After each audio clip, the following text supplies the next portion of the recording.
Hey, sup mates, welcome back to the weekly stock market watch list. And for the last week, the S&P 500 ended lower on Friday after data showed very weak jobs growth expected in September. So investors expected that the Federal Reserve will begin tapering asset purchases this coming year. And Wall Street's three main indexes were pretty much mixed, right, for the session before losing ground near Thursday and Friday, right? As you can see from over here, there is a strong bullish sentiment from up here. Then it hit a top. This massive red bar candle was the one that changed the entire sentiment of the market, because you really haven't seen this kind of red bar candles since here and here. And when it broke below, and the next few candles, it didn't really close above this 20 SMA line.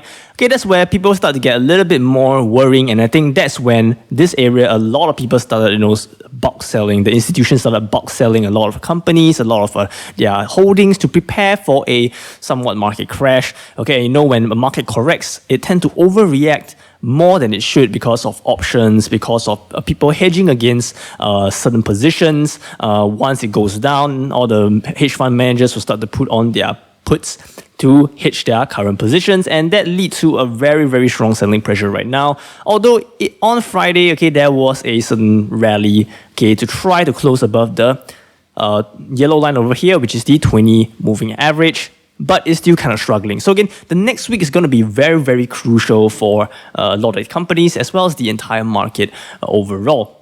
And I do think, personally, I think that the entire market will continue to rally further, if they find a clear direction, because earnings report season is coming through very soon. And when earnings reports start coming in, company starts posting really good earnings, and that is where a lot of the market will start to come back and pour their funds back into this market. Because when they post good earnings, then valuations will start to come down, and hence people will find a lot of the valuations are getting more and more delicious, right? More delicious looking, more enticing to start to add into their positions, because some of them it's so far out of reach, right? They couldn't reach those price targets, right? Or the prices they don't want to buy at for a very long time, because this entire market has been so out of reach, right? For this entire time, right? It's like this jar at the top of a shelf. You can't really get to it. So right now, after this pullback, a lot of people are actually eyeing on this current situation to see what is going on and find opportunities for us to capitalize. But what does it mean for us, swing traders, right? Swing traders right here.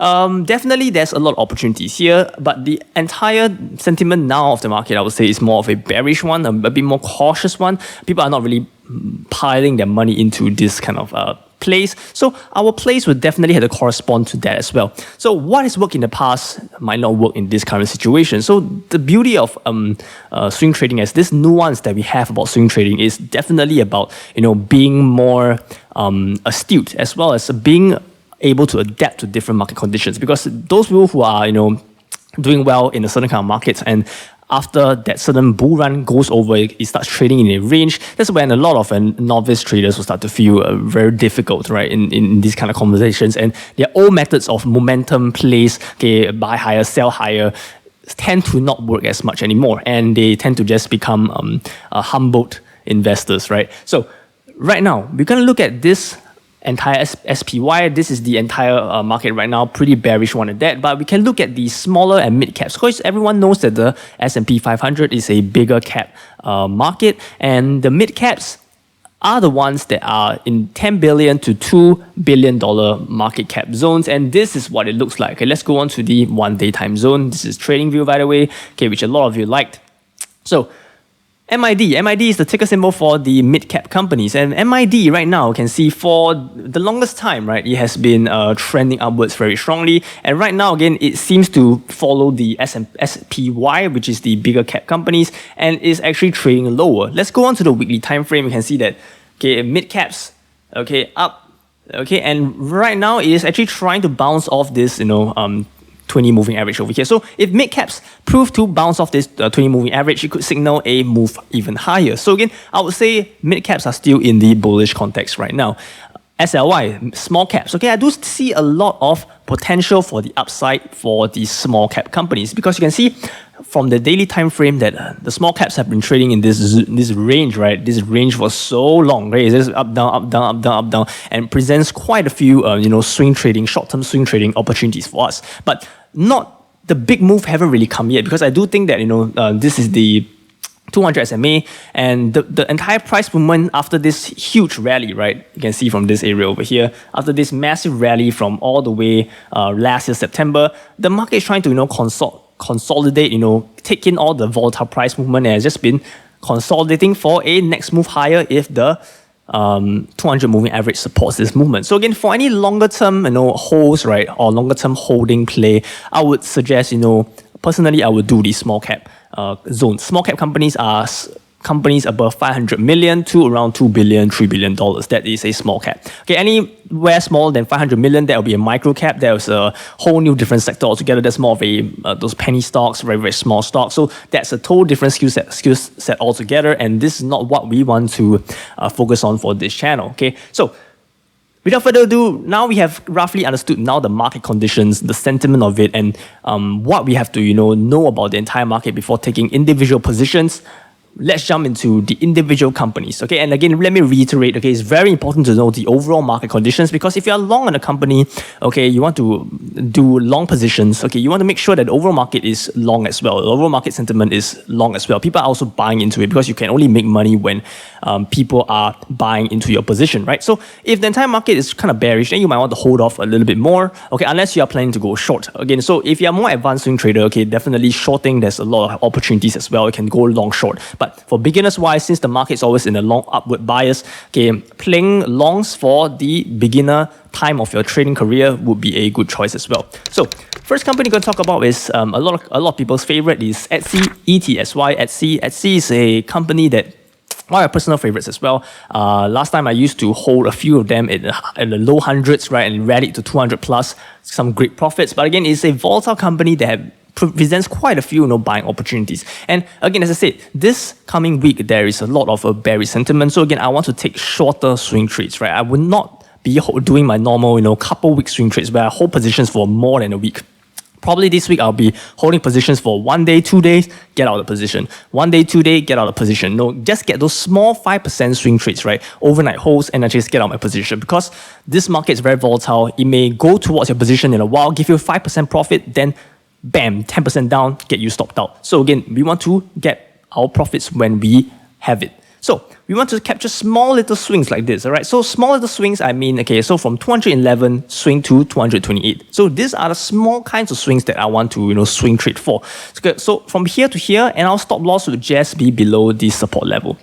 Okay, below this support zone. So if it kind of breaks down this support area, right, that means, okay, it's probably going to be out. All right, so to swing this kind of companies, I'll go on to the 4-hour time frame to get a smaller or better picture of where the entire market is going through.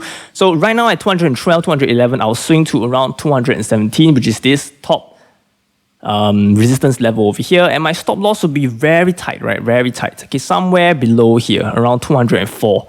All right, so this is around a 1 to 1.5 risk to reward ratio, and I think that is a pretty decent risk to reward ratio for me personally as well.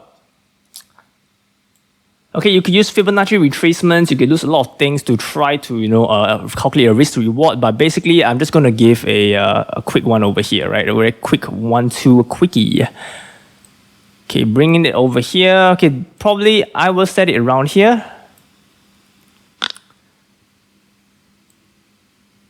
Where the selling sentiment is right there. So again, it's around 2 to 1 risk to reward ratio, right? So it's a pretty decent risk to reward ratio. So again, if it falls below this area, right? Okay, very high chance if it goes down here, it's going to go all the way back down to 195, right? And again, don't be worried about getting stopped out, okay? When you get stopped out, okay, no risk. You can enter the position again at a cheaper price at 196 again, all right? So you want to set a decent stop loss, okay? Not too tight, because if you set too tightly, definitely get stopped out before it rallies to your goal. So again, you want to set it somewhere here, price target at the top, okay? A good 7.72% profits. I'll take it in a week, all right? So that's for Etsy.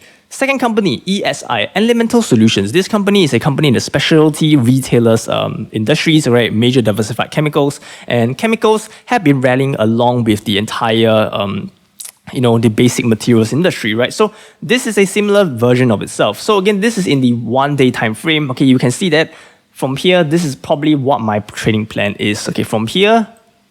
Okay, so this trade is a more conservative trade. It's around a 1-to-1 risk to reward ratio kind of trade from here, because I do think that there's a lot of a volatility in this company, right? Because if you go into the 4-hour time frame, right, you can see that, all right, there's a lot of people selling, okay, this area is selling out. So again, I want to give this space for this stock to breathe, because if I set it too tightly, right, I feel like there's a high chance this doji candle will come down, take out my lows over here and rally higher. So again, for this company, I decided to put the stop loss below the previous swing low over here, okay, for a bit more added measure, right? Because again, if it breaks below this level, it's probably going down to shit, okay? It's probably a breakdown of this major structure over here. This major structure, a breakdown, to reversal or trend to the downside. So again, this is what I'm being conservative about, and the price target is around the top over here, around $24.26, and that's why I'm going to be playing ESI, okay?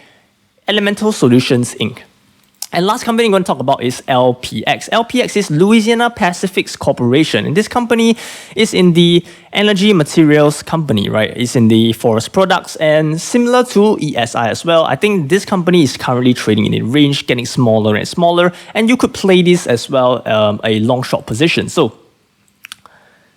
depending on the market conditions, if the market decides to rally up high, okay, this is definitely a one that I would set a stop loss around here, profit target around here if the market is more bullish overall. So again, you definitely have to check out Monday open whether the market is supporting this kind of movements. But if the market is not really supporting these movements, then you got to stay off a little bit, relax a little bit, not really go too heavy on this position itself, add slowly in case it gets stopped out. But again, if you are more bullish on the company, right, you want to make a longer term swing trader, definitely you want to, if you want to play a couple week swing trade, I wouldn't advise so, but if you want to, okay, you can definitely, set it to be a bit lower below here, and your price target is a little bit higher, right? If you are a very, very conservative swing trader. So again, this is a current one for a longer term play, but for a shorter term play, right? Definitely I would be willing to get out at a tighter stop loss and a more conservative price target to quickly get my profits and get out of the market. All right, so these are the three companies that I'm talking about: ETSY at C, ESI, Elemental Solution, and LPX, Louisiana Pacific Corporation. And these three companies are the three companies that I'm going to be playing for this coming week. And as always, I do think that, there's a lot of things to be learned from swing trading. Okay, do ensure that you are keeping a trading journal, because trading journal is very, very important to, note what are your mistakes, what are your successes, what you could have done better, what you should have done when you should have not, right? So there is a lot of things that you need to, take note of, because if you do not look at those kind of things, right, that's where you could actually, get into a lot of trouble, right? A lot of trouble when you are doing this kind of swing trades. And lastly, right, don't be disappointed when some of your orders to initiate swing trades don't get filled, right? Remember, you will be using mostly limit orders. That means, right, you want to set a limit order at certain prices. So again, you want to set it, for example, for LPX, you want to set it at around $61.15, right? So when Monday opened, the market rallies up massively to $64, right? They didn't get a chance to get in, right? Don't chase it when it was already 63, because if it's already at $63, then if you get in at this price, then it doesn't really make sense, because your risk to reward will be essentially like this, right? Okay, if you get in at this price, your risk to reward is so horrible, it's 0.5, right? So again, you want to set a limit order so you won't get emotional and chase it. So again, let the market come to you, and if limit order hits, you enter the trade. If you don't, then you don't enter the trade, and you reserve it for another swing trade that you will be swing trading. So use limit orders only, don't be too rash, okay? And if the market move opposite of what you expect, meaning that you didn't want the position anyway, and the rule set up in your own trading plan, right, must be designed to allow entry, okay, only when your target price or your entry price is hit. Okay, and with that said, all right, I hope everyone is having a great day and have a wonderful weekend, everyone. And for this coming week, all right, I wish you all the best, trade safe, and I shall see you again in the next video, everyone. Stop and stay out.